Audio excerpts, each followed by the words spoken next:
Com a morte de Carlos I, Oliver Cromwell ele contava com o apoio da maioria dos puritanos, né, do parlamento e também do exército.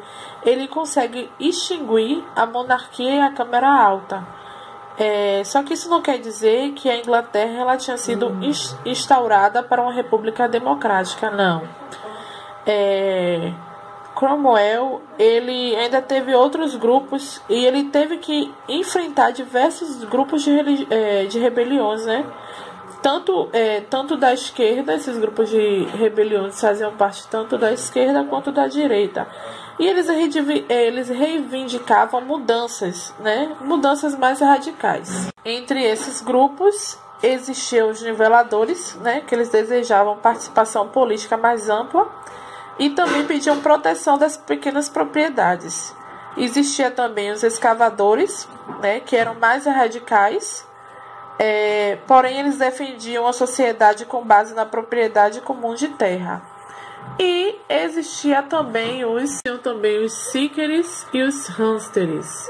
Eles eram de uma seita calvinista inglesa do século XVII, juntamente com os Seekers e os Quaker, formavam as principais seitas calvinistas da Inglaterra.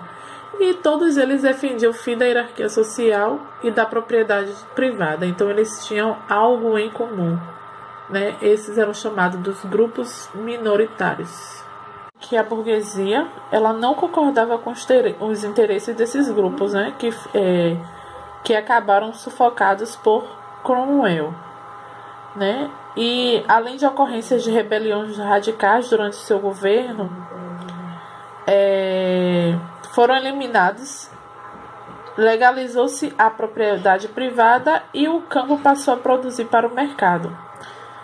Então, quando foi aprovada uma nova Constituição, Cromwell ele recebeu o título de Lord Protetor, foi eleito então pelo novo parlamento, e aí ele inicia um novo governo ditatorial, né, recebendo o apoio do exército e da burguesia mercantil. Em relação às questões religiosas, o governo desse período ele assumiu uma postura de tolerância, né, para as diversas religiões, né, que existissem nesse período. Contudo, ele passou a perseguir católicos e anglicanos, confiscando inclusivemente suas terras. Né? Em 1649, quando as guerras civis inglesas elas chegam ao fim, Oliver Cromwell ele vai para a Irlanda para pacificar uma revolta religiosa. Ao chegar na Irlanda, o general inglês ele ordena um massacre e com a morte de Oliver Cromwell em 58, seu filho Ricardo Cromwell ele assume o governo, mas ficou por pouco tempo comandando a Inglaterra, pois tanto o exército como o parlamento eles restauraram a monarquia, entregando o trono a Carlos II, filho de Carlos I. Carlos II ele passa a ser coroado rei da Inglaterra, governa por 25 anos, porém seus poderes estavam limitados ao Conselho do Parlamento, né? Porque todos não queriam que voltassem a monarquia nos modelos do tradicional absolutismo. E aí Jaime II, seu irmão, que é seu sucessor, ele tentou mais uma vez a volta do absolutismo, né? Diante de grandes ameaças, ele foi articulado um golpe dentro do próprio Palácio Real em novembro de 1688 por Guilherme de Orange, que desembarcou com seu exército e simplesmente tomou o trono. Sendo assim, não foi preciso derramar uma gota sequer de sangue, porque Jaime II ele fugiu da Inglaterra para não ter o mesmo fim que seu pai, Carlos I.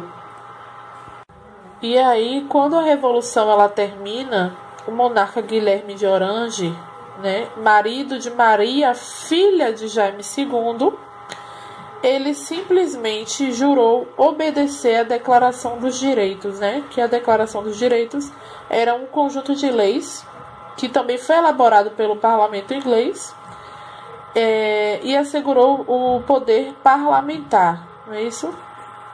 Entre as leis estavam não desobedecer às leis do parlamento ou cancelá-las, reunir o parlamento anualmente, nomear inspetores para controlar suas contas, solicitar autorização do parlamento para dispor do exército e apreciação e aprovação da Assembleia para a cobrança de novos impostos e vetos, não é isso? Ou a censura. Sendo assim, a Declaração dos Direitos ela não se limitava à autoridade dos reis, ela também garantia alguns direitos e liberdade aos cidadãos, como a liberdade individual, a liberdade da propriedade, a manutenção do habeas corpus e do júri popular, a liberdade de imprensa, entre outros.